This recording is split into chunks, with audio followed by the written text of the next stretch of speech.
নমস্কাৰ মোৰ ইউটিউব চেনেললৈ আপোনালোক সকলোকে স্বাগতম জনাইছো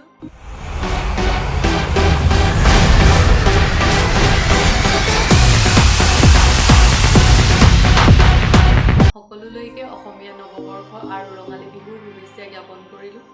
আৰু ৰঙালী বিহুৰ ৰঙেৰে সকলোৰে জীৱনলৈ ৰং কঢ়িয়াই আনক তাৰে কামনা কৰিছো যি গৰু বিহু আৰু গৰু বিহুৰ দিনাখনি আমি ক'ত গৰু গা ধুৱাওঁ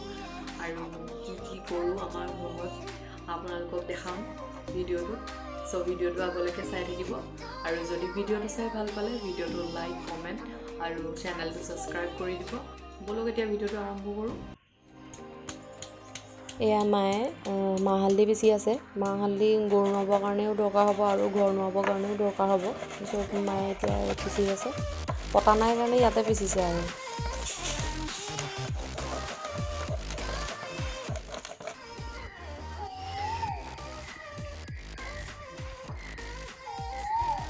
অলপ দিনৰ পৰা ইমানেই বৰষুণ যে ইয়াতে ওলাই যাব নোৱাৰি মানে ক'তো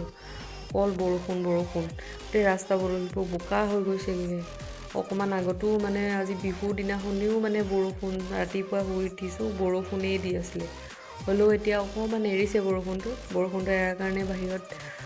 দাদাই গোটেই চাটৰ বস্তুখিনি বনাবৰ কাৰণে গোটেই পাচলিখিনি বাহিৰলৈকে উলিয়াই ল'লে সেয়া লাও কাটি শেষেই কৰিলে তাৰপৰা এতিয়া বেঙেনা কাটি আছে তাৰপিছতে আৰু অন্য পাচলিখিনিও কাটিব আৰু লগতে ভাইটি এটাও তাক অকণমান সহায় কৰি দিছে বৰষুণৰ উৎপাতত চুকতে আহি দুইটা বহি এয়া চাটৰ মাৰিকেইডাল বনাই আছে আৰু হাজি হাজেনো কিনো বিহু গান গাইছে আৰু শুনক আপোনালোকে চাওমিন খোৱা যদি আহা কম দামতেই দিম তোমাক তাৰ লগতে টমেটো চচ চিলি চচ লৈ দেৱা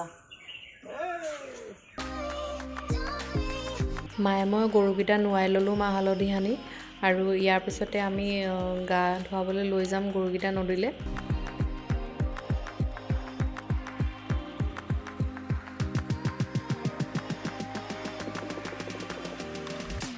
আমি এতিয়া আহি আছোঁ নৈলৈ গৰু গা ধুৱাবৰ কাৰণে গোটেই বৰষুণ দি এখন গোটেই বোকা হৈ গ'ল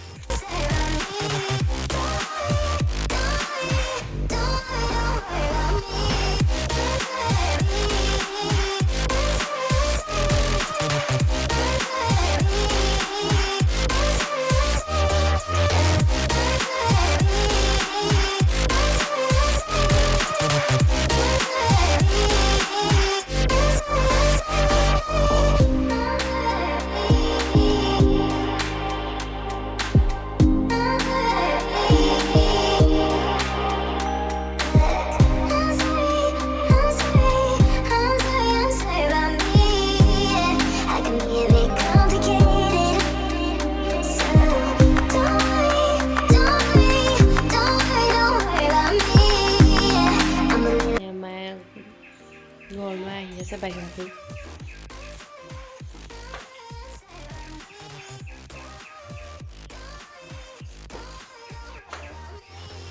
এইডাল হ'ল বাঘলতা আৰু এইডাল গৰু গা ধুৱাই মেলি অহাৰ পিছত ঘৰ নোহোৱাৰ পিছত দৰ্জাৰ ওপৰত এটা লগোৱা হয় ইয়াৰ মায়ে মাহ হালধিৰে পঘা নোৱাব এতিয়া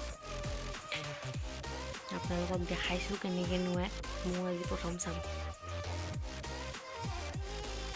পানীখিনি গোটেই হালধি মাহ চব দি লৈছে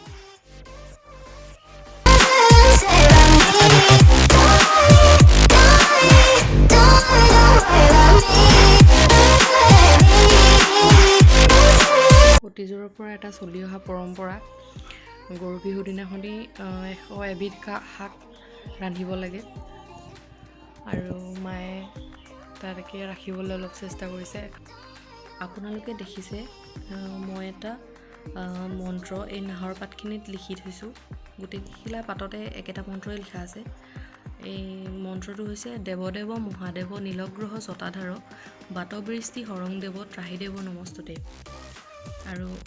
আগৰ দিনৰ লোকসকলে কোৱা মতে এই মন্ত্ৰভাগি এনেকৈ নাহৰ পাতত লিখি দৰ্জাৰ ওপৰত যদি লগোৱা হয় বিভিন্ন ধৰণৰ বতাহ ধুমুহাৰ পৰা ঘৰখন অলপ সুৰক্ষিত থাকে।